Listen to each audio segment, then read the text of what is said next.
Assalamualaikum warahmatullahi wabarakatuh. Selamat pagi anak-anak kelas 4. Berjumpa lagi dengan Bu Guru pada pembelajaran yang ketiga.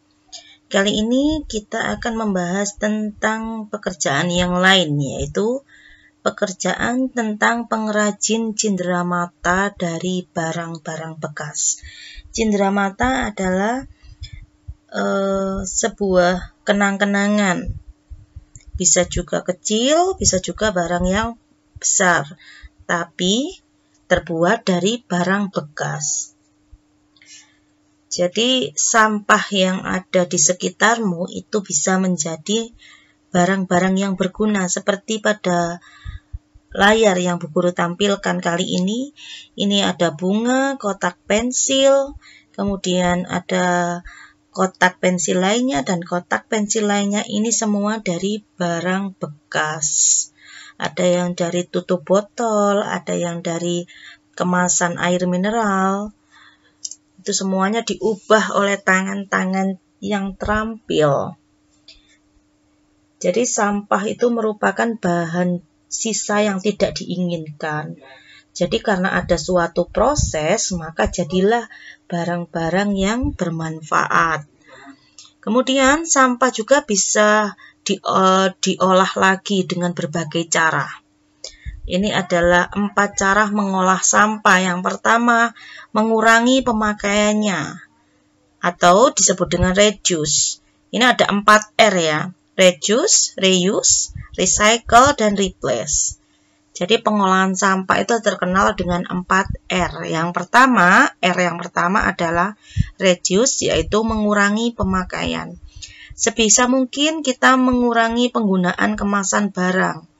Semakin banyak kita menggunakan kemasan barang, semakin banyak sampah yang dihasilkan.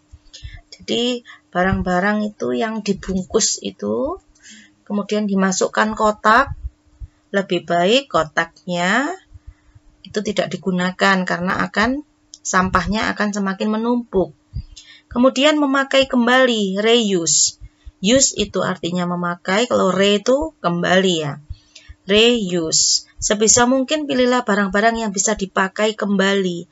Hindari pemakaian barang-barang yang disposable, artinya sekali pakai. Hal itu dapat memperpanjang waktu pemakaian barang sebelum ia menjadi sampah. Yang ketiga, R yang ketiga adalah recycle atau mendaur ulang. Sebisa mungkin barang-barang yang sudah tidak berguna bisa didaur ulang. Tidak semua barang bisa didaur ulang, namun saat ini sudah banyak industri yang memanfaatkan sampah menjadi barang lain. Pada slide yang pertama tadi itu adalah recycle. Mendaur ulang, misalnya botol minuman diubah menjadi bentuk bunga yang cantik. Itu recycle.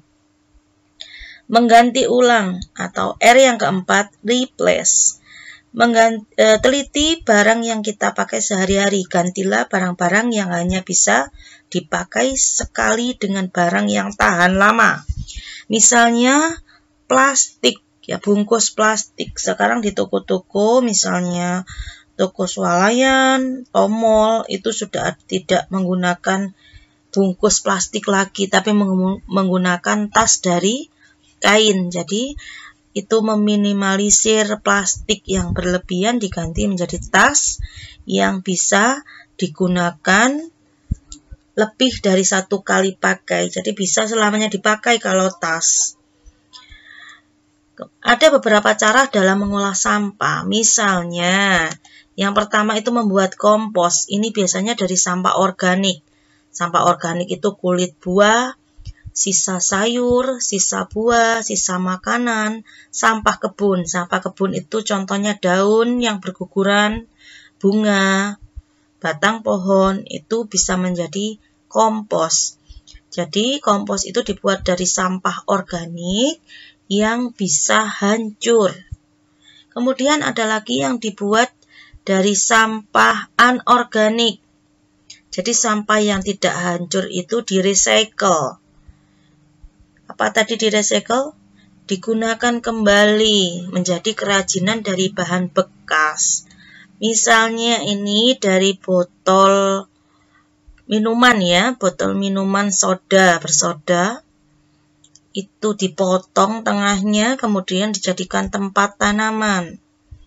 Cantik kan, dikasih cat, dibentuk menjadi sebuah tempat tanaman kaktus yang cantik. Yang kedua, ini juga dari botol. Kemudian dipotong yang bagian bawah dan ada yang bagian tengah. Kemudian dikasih gambar, dikasih kertas ya luarnya, kemudian digambar. Jadi kertasnya dilem, kemudian digambar, kemudian botol-botol ini disatukan. Contoh yang ketiga juga dari botol minuman soda. Daunnya juga dari botol, kemudian daunnya juga warna bunganya yang merah itu juga dari botol yang bawah. Jadi yang merah ini itu dari bagian bawah. Di bagian bawah ini, tapi dicat warna merah. Itu adalah kerajinan dari bahan bekas anorganik. Kemudian sekarang buat peta pikiran dari teks tadi. Ada 4 cara mengolah sampah, yang 4R ya. 4R tadi tuangkan dalam peta pikiran. Kemudian tugas yang kedua, buat kreasi kerajinan dari bahan bekas botol minuman. Ini dikerjakan secara berkelompok.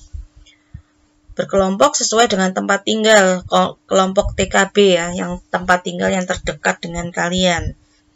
Kerjakan, kalau satu kelas ada 4 kelompok, berarti ada 4 kreasi nanti ya. Bebas, bahannya dari botol bekas. Selamat mengerjakan tugas untuk hari ini. Assalamualaikum warahmatullahi wabarakatuh.